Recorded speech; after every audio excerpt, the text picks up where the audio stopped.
সাম্প্রতিক ঘটনাগুলোর পরিপ্রেক্ষিতে আমাদের জাতীয় স্থায়ী কমিটির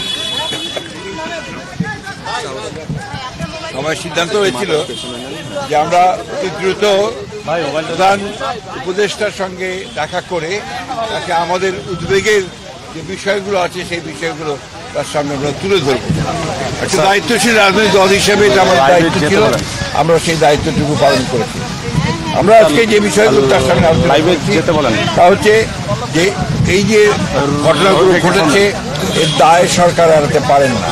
এই জন্যে যে সরকারের বিভিন্ন যে প্রতিষ্ঠানগুলো আছে, বিভিন্ন যে বাহিনীগুলো আছে, তাদের সামনেই এই ঘটনাগুলো একের পর এক ঘটেছে, যেটা আমরা মনে করি দেশের সার্বিকভাবে দেশের যে আইন শৃঙ্খলা পরিস্থিতি স্থিতিশীলতা তাকে যথেষ্টভাবে বিপন্ন করেছে এবং ফ্যাসিবাদকে সুযোগ করে দিয়েছে তাদের এই সম্পর্কে একটু কথা বলার।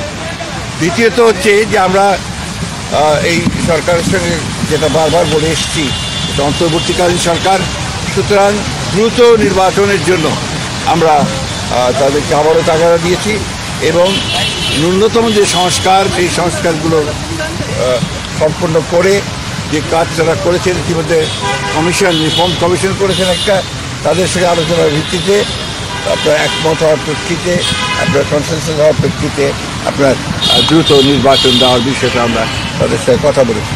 আমরা প্রশাসনে যে সমস্ত ব্যক্তি এখনও যারা দোষর ছিলেন ফ্যাসিবাদের এবং যারা ক্ষতিগ্রস্ত করেছেন বাংলাদেশকে সামগ্রিকভাবে, তাদেরকে আইনের আওতায় আনার জন্য এবং একই সঙ্গে তাদেরকে প্রশাসন থেকে সরিয়ে দেওয়ার কথা আমরা বলেছি।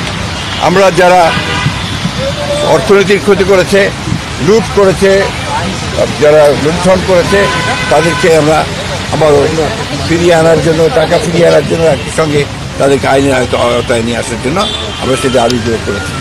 আমরা একই সঙ্গে যে কথাগুলো বলেছি তা হচ্ছে যে বিগত 15 বছর 16 বছরে যে মিথ্যা মামলা দিয়ে রাজনৈতিক নেতা কর্মীদেরকে যে হয়রানি করা হয়েছে, সেই মামলাগুলো প্রত্যাহার করার ব্যাপারে আমরা নীতিগত সিদ্ধান্তের কথা বলেছি। তারা একমত হয়েছেন, তারাও আপনাদের সামনে কথা বলবেন, এই বিষয়গুলো তারা একমত হয়েছেন। আমরা দ্রব্যমূল্যের ব্যাপারে অত্যন্ত জোরালোভাবে বলেছি যে এই সরকারের অন্যতম প্রধান ব্যর্থতা হচ্ছে দ্রব্যমূল্য নিয়ন্ত্রণে না নিয়ে আসতে পারা। সেটা তারা বলেছেন যে তারা যেগুলো কাজ করছেন, এই কাজগুলো তারা দ্রুত সরকার চেষ্টা করবে। সব শেষে আমরা আপনার আইন শৃঙ্খলা পরিস্থিতির কথা বলেছি এবং একই সঙ্গে আমরা সবশেষে যে কথাটা বলা আবারও বলেছি যে আপনার এই একটা কি চলছেন অভিযান, আমরা অতীতেও অনেক অভিযান দেখেছি, সেই ধরনের কোনো পুনরাবৃত্তি না হয়, অর্থাৎ কোনো ইনোসেন্ট মানুষ যারা আপনার যেন না হয় এবং এটা নিয়ে আবার যেন কোনো রকমের সমস্যা তৈরি করা না হয়, এই কথাগুলো আমরা জোরের সঙ্গে বলেছি। প্রধান উপদেষ্টা এবং তার সঙ্গে যারা ছিলেন তারা আমাদেরকে আশ্বস্ত করেছেন যে অতি দ্রুত তারা নির্বাচনের ব্যবস্থা করছেন এবং তিনি বলেছেন যে ডিসেম্বরের মধ্যে তিনি নির্বাচনের ব্যবস্থা করবে, তারা কাজ করছেন।